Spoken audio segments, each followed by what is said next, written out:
To xylem, it's me Vichar. മക്കളെ, നമ്മുടെ അടിപൊളിയായിട്ട് നമ്മുടെ മാത്സ് പരീക്ഷ അടിപൊളിയായിട്ട് എഴുതാൻ വേണ്ടിയിട്ട് നിങ്ങളെല്ലാവരും റെഡിയാണ്. നമുക്ക് എന്ത് ചെയ്യാം, ഇന്ന് മാത്സിലൊരു കിടുക്കൻ കോൺസെപ്റ്റും കിടുക്കൻ ക്വസ്റ്റ്യൻസും ആയിട്ട് പഠിച്ചാലോ? പരീക്ഷയ്ക്ക് നിങ്ങൾക്ക് ചോദിക്കാൻ ചാൻസ് ഉള്ള ഏറ്റവും ഇമ്പോർട്ടന്റ് ആയിട്ടുള്ള ഒരു ക്വസ്റ്റ്യൻ ആണ് നമ്മൾ ഇന്ന് ഈ ഒരൊറ്റ ക്ലാസ്സിലൂടെ നിങ്ങൾ എന്ത് ചെയ്യുന്നത്, പഠിക്കാൻ വേണ്ടി പോകുന്നത്. ആദ്യം തന്നെ ക്ലാസ് കാണുന്നതിന് മുമ്പ് തന്നെ ലൈക്ക് ചെയ്ത്, അതോടൊപ്പം തന്നെ ക്ലാസ് ഇഷ്ടപ്പെട്ടാൽ നിങ്ങൾ കമന്റ് സെക്ഷനിൽ എന്ത് ചെയ്യണം, കമന്റ് ചെയ്യണം. സാറിന്റെ ക്ലാസ് ഒക്കെ ഇഷ്ടമാണെന്നൊക്കെ പറഞ്ഞ് കമന്റ് ചെയ്യണം. ഉറപ്പായിട്ടും നമുക്ക് എന്ത് ചെയ്യാം, ഈ ചോദ്യം കൂടെ പഠിക്കാം. നിങ്ങളെ പരീക്ഷയിൽ എക്സാം കഴിയാൻ നിങ്ങൾ എന്താ ചെയ്യുക, പരീക്ഷയ്ക്ക് കഴിഞ്ഞിട്ട് സാറോട് പറയണം കേട്ടോ. അപ്പൊ നേരിട്ട് തന്നെ നിങ്ങൾ എന്ത് ചെയ്യാം, മെസ്സേജ് അയച്ചിട്ട് പറയാ. ഇതാണ് ഇൻസ്റ്റാഗ്രാം ഐഡിയിലൂടെ സാറോട് നേരിട്ട് പറയാ എങ്ങനെ ഉണ്ടായിരുന്നു എക്സാം ഒക്കെ. വൈശാഖ് ചെയ്യാം കേട്ടോ. അപ്പൊ ഓൾ ദ ബെസ്റ്റ്. അപ്പൊ നമുക്ക് വേഗം ഇനി സമയം കളയണ്ട. ഏതാണ് ക്വസ്റ്റ്യൻ, എന്താണ് സാധനം?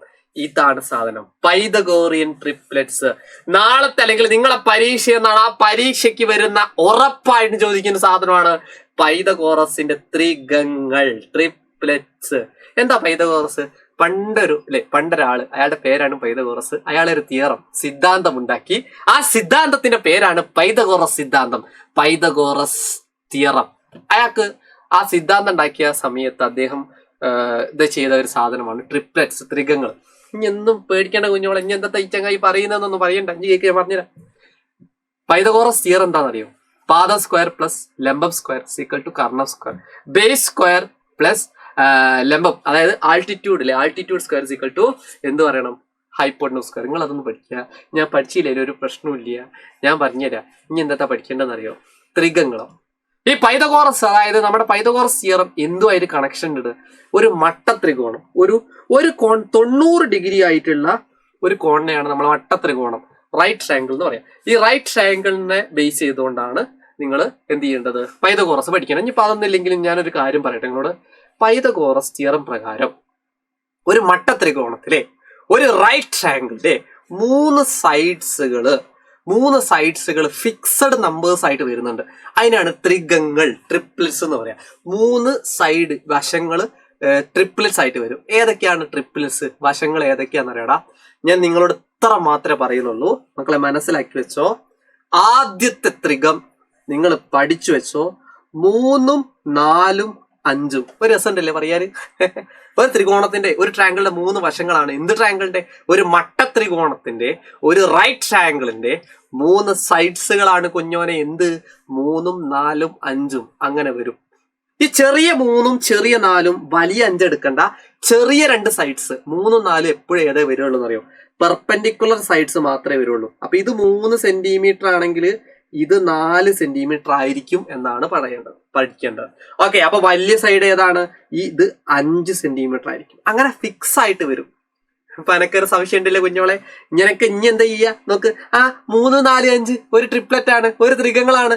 അല്ല സാറേ, നമുക്ക് 4, 5, 6 എടുത്താ എന്താ പ്രശ്നം? ഒരു പ്രശ്നമില്ല, ഉത്തരം തെറ്റും, അത്രേ ഉള്ളൂ കേട്ടോ. അതുകൊണ്ട് നിങ്ങൾക്ക് തോന്നിയ മാതിരി എടുക്കാനുള്ള എല്ലാം എന്ത്? പൈതഗോറസ് തിയറം, പൈതഗോറസ് ട്രിപ്ലെറ്റ്സ്, ത്രികങ്ങള്. അതായത് ഇതെങ്ങനെ ത്രികങ്ങളായി എന്ന് ചോദിച്ചാല് നിങ്ങൾ എത്ര പഠിച്ചു വെച്ചോ. ഈ 3ന്റെ സ്ക്വയർ, ഈ 4ന്റെ സ്ക്വയർ, അതായത് ചെറിയ 2 സൈഡ്സ്, അല്ലെങ്കിൽ ഇത് ബേസ് സ്ക്വയർ, ആൾട്ടിറ്റ്യൂഡ് സ്ക്വയർ എന്നൊക്കെയാണ് പറയാ. അല്ലെങ്കിൽ ചെറിയ 2 സൈഡ്സിന്റെ സ്ക്വയർസുകൾസ് ഒന്ന് കൂട്ടിക്ക്. 3 സ്ക്വയർ 4 സ്ക്വയറും കൂടെ കൂട്ടിയാല് 9 + 16 25 ആണല്ലോ. ആ 25 എന്ന് പറഞ്ഞ നമ്പർ എന്താണ് ശരിക്ക്? 5ന്റെ സ്ക്വയർ ആണ്. ആ 5 ആണ് ഈ 5. ഓക്കെ, സിമ്പിൾ ആയിട്ട് നിങ്ങൾ ഇങ്ങനെ മനസ്സിലാക്ക്. ചെറിയ 3, ചെറിയ 4 അല്ലെ? 3, 4, 5 ഏറ്റവും 2 ചെറുതേതാ? 3ന്റെ സ്ക്വയർ 4ന്റെ സ്ക്വയറും കൂടെ കൂട്ടുമ്പോൾ എത്ര കിട്ടുക? 25. അത് വലിയതിന്റെ സ്ക്വയർ ആയിരിക്കും, 5ന്റെ സ്ക്വയർ. അതുകൊണ്ടാണ് എന്ത് ചെയ്യുന്നത്, 3, 4, 5 ഇങ്ങനെ വരാനുള്ള കാരണം. ഇതുപോലെ വേറെയും കുറെ നമ്പേഴ്സ് ഉണ്ട്, ഇപ്പൊ സാറെ ചോദിക്കുക, ഇപ്പൊ ഒരു കുട്ടിക്ക് ഡൗട്ട് ഉണ്ട്, സാർ ഇവിടെ നമ്മൾ 4 എഴുതി, ഇവിടെ 3 എഴുതി, എന്തെങ്കിലും പ്രശ്നമുണ്ടോ? ഒരു പ്രശ്നമില്ല, തെറ്റൂല അല്ലെ? പക്ഷെ ഏറ്റവും വലിയ സൈഡ് എപ്പോഴും ഏതേ വരുള്ളൂ? ഈ കർണം, ഹൈപ്പോട്ന്യൂസ് എന്നാണ് ഇതിന് പറയാ കേട്ടോ. ഈ 90ന്റെ നേരെ ഓപ്പോസിറ്റ് ഉള്ള സൈഡേ എപ്പോഴും വലുത് വരും. വലിയ സൈഡ് എപ്പോഴും 5 വരും, വലുതല്ലേ 5. അപ്പൊ അതല്ലാതെ വേറെയും ത്രികങ്ങളുണ്ട്. വേറെ ത്രിക ഏതാന്ന് കേൾക്കണോ നിങ്ങൾ? 3, 4, 5 അല്ലാതെ 6, 8, 10. ഇതും നല്ല രസമുണ്ടല്ലേ പറയാന് അല്ലേ? 6, 8, 10 എന്താ പോലെ സെറ്റ് അല്ലേ? 6, 8, 10 അല്ലേ? 3, 4, 5 സെറ്റ്. അപ്പൊ 6, 8, 10 എങ്ങനെ ത്രികങ്ങളാവും ചോദിക്കുമ്പോൾ നിങ്ങൾക്ക് അറിയാലോ ഏറ്റവും വലിയ സൈഡ് ഏതാ ഇതില് 10. ആ 10 എപ്പോഴും എന്തേ വരുള്ളൂ, ആ 90 ഡിഗ്രി എന്ന് പറയുന്ന 90ന്റെ ഓപ്പോസിറ്റ് എപ്പോഴും വരും 10. അപ്പൊ നോക്കി 6, 8 ഇടയ്ക്ക് വരിക സാർ. 6 ഇവിടെ വരികയാണെങ്കിൽ 8 ഇവിടെ വരും. ഇനിയിപ്പോ വേറൊരു സംശയം, 6 ഇവിടെ വരുന്നില്ല സാർ, ഇവിടെ 8 വരുന്നത്, നിങ്ങൾക്ക് ഇവിടെ 6 ചെയ്താ പ്രശ്നമില്ല. ഈ 2 സൈഡ്സുകൾ ഇങ്ങോട്ട് മാറിയാലും പ്രശ്നമില്ല. ആ വലുത് എപ്പോഴും 10 ഹൈപ്പോട്ടന്യൂസ് കാരണത്തിലേ വരുള്ളൂ കേട്ടോ. അപ്പൊ ഈ 2 സാധനങ്ങൾ എങ്ങനെയാ ത്രികങ്ങളായിട്ട് മാറിയത്? നേരത്തെ മാതിരി നോക്കാം. ചെറിയ 8ഉം 6ഉം കൂടെ സ്ക്വയർ എടുക്കാം. അപ്പൊ 8ന്റെ സ്ക്വയർ എത്ര അറിയാലോ, അതുപോലെ 6ന്റെ സ്ക്വയർ എത്ര അറിയാലോ, ഒന്നുമില്ല, ഇതിന്റെ സ്ക്വയർ എടുത്തു നോക്കാം. 8ന്റെ സ്ക്വയർ എന്ന് പറഞ്ഞാല് 64, 8 × 8 ആട്ടോ. 6ന്റെ സ്ക്വയർ എന്ന് പറഞ്ഞാൽ 6 × 6 36.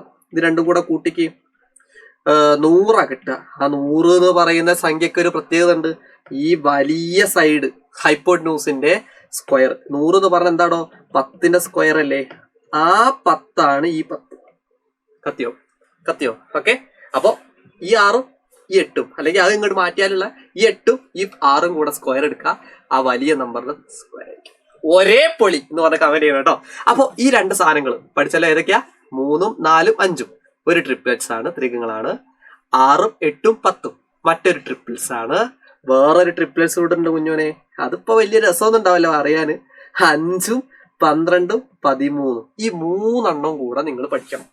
3, 4, 5, 6, 8, 10, 5, 12, 13. ഇതെങ്ങനെ ട്രിപ്ലെറ്റ്സ് ആയതെന്ന് അറിയാലോ നിങ്ങൾക്ക്. സിമ്പിൾ സാധന. 5 ഇപ്പൊ ഞാൻ ഇത് എടുത്തു എന്ന് വിചാരിച്ചോ, ഇത് 12 ആയിരിക്കും. ഏറ്റവും വലിയ സൈഡ് 13 ഇതുമായിരിക്കും അല്ലെ. ഇതാണ് ഏറ്റവും വലിയ സൈഡ്, ആ 90ന്റെ ഓപ്പോസിറ്റ് ആയിരിക്കും 13. ഒരേ പൊളി സെറ്റ്, അത്രേ ഉള്ളൂ കേട്ടോ. അപ്പൊ എങ്ങനെയത് ത്രികങ്ങളായതെന്ന് നിങ്ങൾക്ക് ഡൗട്ട് ഉണ്ടോ? 12ന്റെ സ്ക്വയറും 5ന്റെ സ്ക്വയറും കൂട്ടാം. 12ന്റെ സ്ക്വയർ പ്ലസ് 5ന്റെ സ്ക്വയർ, 12ന്റെ സ്ക്വയർ 144 പ്ലസ് 5ന്റെ സ്ക്വയർ 25. അപ്പൊ 169 കിട്ടും. ആ 169 ആണ് ഈ വലിയ നമ്പറിന്റെ സ്ക്വയർ. 13ന്റെ സ്ക്വയർ എന്ന് പറഞ്ഞാൽ 169 ആണ്. അങ്ങനെയാണ്. ഏത് പുളി? ഒരേ പുളി, ചെത്തിപ്പുളി, അത്രേ ഉള്ളൂ. അപ്പൊ ആ ഒരു സാധനം കൂടെ നിങ്ങൾക്ക് കിട്ടി. അപ്പൊ ഏതൊക്കെയാ നമ്മളിപ്പോ പഠിച്ച ത്രികങ്ങള് പറഞ്ഞേ? 3, 4, 5, 6, 8, 10, 12. ആദ്യം തന്നെ 12 കൊടുക്കണ്ട, ചെറുത് കൊടുക്കാം അല്ലെ. 5, 12, 13. മിനിമം ഈ 3 ത്രികങ്ങൾ ട്രിപ്ലെറ്റ്സ് പഠിക്കണം. ഈ 3 ജോഡികൾ, ഈ 3 ത്രികങ്ങൾ എന്താണ്? ഒരു മട്ട ത്രികോണത്തിന്റെ 3 സൈഡ്സുകളാകുന്ന 3 സൈഡ്സുകളാണ്, അളവുകളാണ്, മെഷർമെന്റ്സ് ആണ്. നമുക്കൊരു ചോദ്യം കൂടെ നോക്കിയാൽ നിങ്ങൾ വേറെ ലെവലാവിടാ. ഇതിന്ന് എങ്ങനെ ചോദ്യം വരാന്നല്ലേ കുഞ്ഞോളെപ്പന്റെ ഡൗട്ട്? ഇങ്ങനെ ചോദ്യം വരാ. സിമ്പിൾ ക്വസ്റ്റ്യനാ. ഞാൻ പറഞ്ഞുതരാം. What is area of the triangle ABC? ഇതിന്റെ ഏരിയ എന്താ ചോദിച്ചത്? അതായത് ത്രികോണത്തിന്റെ പരപ്പളവ് ചോദിച്ച ½ BH. ത്രികോണത്തിന്റെ പരപ്പളവ് കാണാനുള്ള സമവാക്യം പഠിച്ചു വെക്കണേ. ഏരിയ പരപ്പളവ് ½ BH. ബി എന്ന് പറഞ്ഞ ബേസ് ആണ്, ഇത് 12. അപ്പൊ ബിക്ക് പകരം ഇനി എന്തത്തെ കൊടുക്കുക? 12. H എന്ന് പറഞ്ഞ ഉയരമാണ്, ഇതാണ് ഉയരം. ഇങ്ങനെ കുത്തനക്കുന്ന കണ്ടില്ല, അതാണ് ഉയരം. അപ്പൊ ½ BH പറഞ്ഞ ½ ഇൻറ്റു ഇത് 5 കേട്ടോ. അപ്പൊ ½ ഇൻറ്റു ബിക്ക് പകരം 12 ഇൻറ്റു Hന് പകരം എന്ത് കൊടുക്കാതോ? ഒന്നുമില്ലതാ, ബിക്ക് പകരം കൊടുത്തു, Hന് പകരം കൊടുത്തു, അത് കൊടുക്കാം. 12 5 ഗുണിച്ചേ നമുക്കറിയാലോ 60 ആണ് കേട്ടോ. അപ്പൊ 60 എഴുതിയിട്ട് എന്ത് ചെയ്താൽ മതി? അതിന്റെ പകുതി എടുത്താൽ മതി. ബൈ 2 താഴത്തില്ലേ, പകുതി എടുത്ത. ഒന്നുമില്ലടോ, ഇത് ഗുണിക്കുക, എന്നിട്ട് താഴത്ത് ചെയ്ത. അപ്പൊ 60/2 30 യൂണിറ്റ് ചെയ്താൽ മറക്കല്ലേ, ലൈക്ക് അടിക്കാൻ മറക്കല്ലേ. 30 സെന്റിമീറ്റർ സ്ക്വയർ ആണ് യൂണിറ്റ്. സെന്റിമീറ്ററിലാണ് സെന്റിമീറ്റർ, മീറ്ററിലാണ് മീറ്റർ. ഓക്കെ, സെന്റിമീറ്റർ ആണ് ഇവിടെ. അപ്പൊ ഇവിടെ ആൻസർ ദാറ്റ് ഈസ് 30. ഏത് പുളി? ഒരേ പുളി. അങ്ങനെയാണ് അടുത്ത ക്വസ്റ്റ്യൻ നോക്കാം. അടുത്ത ക്വസ്റ്റ്യൻ ആണ് നമ്മളെ ത്രികങ്ങളുമായിട്ട് ബന്ധപ്പെടുത്തിയിട്ടുള്ള ക്വസ്റ്റ്യൻ. നോക്ക്.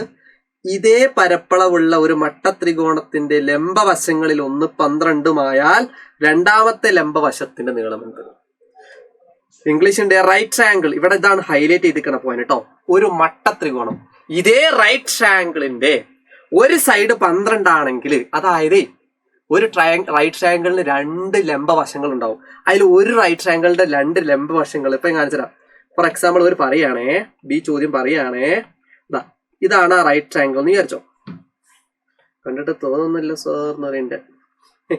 ഇതാണ് ആ റൈറ്റ് ട്രയാങ്കിൾ എന്ന് വിചാരിച്ചോ. കാരണം ഇവിടെ 90 ആണ്. ഇതിൽ 2 എന്തുണ്ടാവും? ഇതിൽ 2 ലംബ സൈഡ്സ് ഉണ്ടാവും. Perpendicular sides. ഈ രണ്ട് പച്ച കളർ കൊടുത്ത രണ്ടും എന്താണ്? പെർപെൻഡിക്കുലർ സൈഡ്സ് ആണ്. അപ്പൊ ഒന്ന് പോലെ പറയാണ് 12. ഇതൊരു 12 ആണെങ്കിൽ അടുത്ത, അതായത് ഈ ലംബ സൈഡ്, അതായത് ഈ പെർപെൻഡിക്കുലർ സൈഡ് എത്രയായിരിക്കും? ഞാൻ നേരത്തെ ഈ ഒരു വീഡിയോ തുടങ്ങുമ്പോ തന്നെ പറഞ്ഞതാ. എന്ത്? പൈതഗോറസിന്റെ ത്രികങ്ങൾ പ്രകാരം 12ഉം ഇപ്പുറത്ത് എന്തുവാ വരിക? 5 ആണ് വരിക. എന്നാലേ മട്ടത്രികോണത്തിന് 2 സൈഡ്സ് ആയിട്ട് മാറുള്ളൂ, പെർപെൻഡിക്കുലർ സൈഡ്സ്. ഏതൊക്കെയാണ് ആ വശങ്ങൾ അറിയാലോ? 5, 12, 13 കുറച്ചു മുന്നേ പഠിപ്പിച്ചില്ലേ കുഞ്ഞോളെ? അപ്പൊ 12 കണ്ടെങ്കില് അതൊരു റൈറ്റ് ട്രയാങ്കിൾ മട്ടത്രികോണം ആണെങ്കില് 12 ഉണ്ടോ അപ്പുറത്ത് കൂട്ടിന് ആരുണ്ട്? 5 സെന്റിമീറ്റർ ഉണ്ട്. അപ്പൊ അടുത്ത ലംബവശങ്ങൾ ഏതാ ചോദിച്ചു? ഇതേ പരപ്പളവുള്ള മട്ടത്രികോണത്തിൽ ലംബവശങ്ങളിൽ ഒന്ന് 12 ആണെങ്കിൽ അടുത്തതിന്റെ ലംബവശത്തിന്റെ നീളം എത്രയാന്ന് ചോദിച്ചാൽ അത് 5 സെന്റിമീറ്റർ ആയിരിക്കും. എന്നാലും നമുക്ക് എന്ത് കിട്ടും? ഹാഫ് ബി എച്ച് എടുക്കുമ്പോൾ 12 × 5 എടുത്ത് പകുതി എടുക്കുമ്പോൾ 30 തന്നെ കിട്ടും. തെറ്റൂല. അങ്ങനെ ചെയ്താലും മതി. പഠിച്ചു വെക്കിട്ടാ. ഓക്കെ, അപ്പൊ അങ്ങനെയാണെങ്കിൽ അടുത്ത ക്വസ്റ്റ്യൻ നോക്കാം. അങ്ങനെ ചെയ്താലും മതി. ഓക്കെ, എന്താണ് ഐഡിയ മനസ്സിലായല്ലോ? ഇപ്പൊ ഹാഫ് ബി എച്ച് എടുത്ത് നോക്ക്. ഫോർ എക്സാമ്പിൾ നിങ്ങൾ ഹാഫ് ബി എച്ച് എടുക്കുമ്പോൾ ഹാഫ് ഇൻറ്റു ബി 12 × 5, അപ്പൊ 60/2. കണ്ടോ? അതേ പരപ്പളവുള്ള സാധനം തന്നെ കിട്ടി. 30 തന്നെയാണ്. ഓക്കെ, 30 തന്നെ. എന്ത്? ലംബവശത്ത് ഇതേ പരപ്പളവുള്ള ഒരു ലംബവശം 12 ആണെങ്കിൽ മറ്റേ ലംബവശം എത്രയേ വരത്തുള്ളൂ? 5 വരത്തുള്ളൂ. ഒരേ പൊളി. അപ്പൊ ഐഡിയ കത്തിച്ചു വെക്കാം കേട്ടോ. അപ്പൊ ഇതിന്റെ ആവശ്യമില്ല, ഇത് ഞാൻ വെറുതെ പറഞ്ഞു തന്നതാ, വേണമെങ്കിൽ പഠിച്ചു. ഓക്കെ, 5ഉം 12ഉം ഉണ്ടെങ്കിൽ പിന്നെ ആരുണ്ട്? 13 ഉണ്ടാവും. ഓർത്ത് വെക്കട്ടാ. ഓക്കെ, അപ്പൊ 5 ഉണ്ടെങ്കിൽ ആരുണ്ട് അപ്പുറത്ത്? 12 ഉണ്ട്. 12 ഉണ്ടെങ്കിൽ ആരുണ്ട് ഇപ്പുറത്ത്? 5 ഉണ്ട്. അപ്പൊ അത് ഐഡിയ. നമുക്ക് അടുത്ത ക്വസ്റ്റ്യൻ നോക്കാം. ആ മട്ടത്രികോണം ഏറ്റവും നീളം, നേഴ്സറി കുട്ടിക്കുള്ള ചോദ്യം. What is the length of A longest side? വലിയ സൈഡ് ഏതാന്ന് ചോദിച്ചു. വലിയ സൈഡ് എന്ന് പറഞ്ഞാൽ ഇതാ മഞ്ഞ കളറിൽ ഞാൻ അടയാളപ്പെടുത്തിയതാ, ഈ സൈഡാണ്. ഞാൻ നേരത്തെ നിങ്ങളോട് പറഞ്ഞതാ 12 ഈടിയും 5 വടി ഉണ്ടെങ്കിൽ അക്കോർഡിംഗ് ടു പൈതഗോറസിന്റെ ട്രിപ്ലെറ്റ് 12ഉം 5ഉം ഉണ്ടെങ്കിൽ ഇപ്പുറത്ത് ആരുണ്ടാവുക? 13 സെന്റിമീറ്റർ. അതായത് 5ഉം 12ഉം 13ഉം ആണ് ട്രിപ്ലെറ്റ്സ്. അപ്പൊ 13 ആണ് അതിൽ ആ വലിയ സൈഡ് വരാം. അപ്പൊ അതും കിട്ടി. ഒരേ പൊളി. ലാസ്റ്റ് ക്വസ്റ്റ്യൻ കൂടെ നോക്കാം. ആ മട്ടത്രികോണം വരയ്ക്കുക. ഓൾറെഡി നമ്മൾ ഇവിടെ വരച്ചു. ഇനിയിപ്പോ വരയ്ക്കാൻ പറഞ്ഞാൽ നിങ്ങൾ എന്ത് ചെയ്താൽ മതി? ഇപ്പോ ഒരാൾ ഇങ്ങനെ വരച്ചാലും ചെയ്താലും മതി കേട്ടോ. 5 സെന്റിമീറ്റർ ഒരു വര വരയ്ക്കുക. സ്കെയിൽ എടുക്കാൻ അറിയില്ലേ? പെൻസിൽ വെച്ചിട്ട് വരയ്ക്കുക. ശേഷം നിങ്ങൾ നമ്മളെ എന്താ പറയാ, പ്രൊട്ടക്ടർ എടുത്തിട്ട് ഇങ്ങനെ വെക്കുക. ഇവിടെ 90 ഉണ്ടാവും. 90ന്റെ അവിടെ അടയാളപ്പെടുത്തുക. എവിടെയെങ്കിലും ഒരു പോയിന്റ് ഉണ്ടാവും, ആ പോയിന്റ് അടയാളപ്പെടുത്താം. എന്നിട്ട് ഇങ്ങനെ വരയ്ക്കുക. ഒരു വരയുടെ വരയ്ക്കുക. എന്നിട്ട് ഇപ്പൊ ഇവിടെയാണല്ലോ ചില 12 വേണം. ഇതിലൂടെ 12 വേണം. 12 നേരെ പെർപെൻഡിക്കുലർ ആവണേ. എന്റെ കുറച്ചും ഇങ്ങോട്ട് മാറിപ്പോയതാണ്. ഓക്കെ, 90 ഡിഗ്രി എവിടെയാണോ പോയിന്റ് അടയാളപ്പെടുത്തുക. ശേഷം നിങ്ങൾ നേരെ ഒരു വര വരയ്ക്കാം. കണ്ടോ? നേരെ ഒരു വര വരയ്ക്കാം. ഇതാണ് 90 ഡിഗ്രി. Okay, 90 degree. അപ്പൊ എന്നിട്ട് നമുക്ക് എത്ര വേണ്ട? 1 5ഉം അടുത്ത ലംബ സൈഡ് അല്ലേ? ഇത് 5 ആണെങ്കിൽ ഇത് എത്രേ വരത്തുള്ളൂ? 12 വരത്തുള്ളൂ കേട്ടോ. അപ്പൊ അത് 12 എവിടെയാണുള്ളതെന്ന് നോക്കാം. അപ്പൊ ഏകദേശം 12 കുറച്ച് മുകളിലുള്ളതെന്ന് വിചാരിച്ചോ. ഇവിടെ വരെ ഉണ്ട് വിചാരിച്ചോ. 12 അവിടെ വരെ ഉണ്ടെങ്കിൽ ഇത് ജോയിൻ ചെയ്താൽ മതി. വളഞ്ഞ ചെങ്ങായി ഇതാ ജോയിൻ ചെയ്താൽ മതി. അപ്പൊ ഇത് 13 ആയിരിക്കും. ഇത് 13 ആയിരിക്കും കേട്ടോ. ഓക്കെ, അപ്പൊ ഇത് പഠിച്ചു വെക്കാം. ഓക്കെ, ഇത് ഈ സാധനം ഉണ്ടല്ലോ, ഇവിടെ 90 ഡിഗ്രി അടയാളപ്പെടുത്തിയിട്ട് നിങ്ങൾക്ക് വേണ്ട അത്രയും 12 ആണെങ്കിൽ 12 നീട്ടിയിട്ട് വരച്ചാൽ മതി. ഓക്കെ, അപ്പൊ ഇതാണ് നിങ്ങളുടെ ആൻസർ ഡി. ഓക്കെ, ഓൾറെഡി ഇവിടെ ഉണ്ട്. ഇപ്പൊ വലിയ പ്രശ്നമൊന്നുമില്ല. ഒരേ പൊളി. അപ്പൊ ക്ലാസ് ഒക്കെ കഴിഞ്ഞ് ഇഷ്ടപ്പെട്ട് കമന്റ് സെക്ഷനിൽ ഇടുന്നതിന് കൂടെ തന്നെ എക്സാം ഒക്കെ കഴിഞ്ഞാൽ നിങ്ങൾ സാറോട് നേരിട്ട് തന്നെ പറയണം. ഞാനത് പറഞ്ഞു.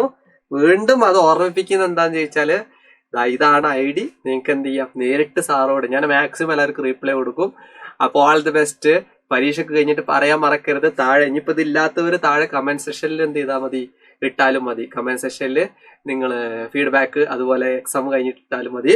അപ്പൊ നേരിട്ട് പറയാൻ താല്പര്യമുള്ളവർക്ക് ഈ ഇതിലൂടെ അറിയിച്ചാലും മതി. അപ്പോൾ all the best. You all the best. By.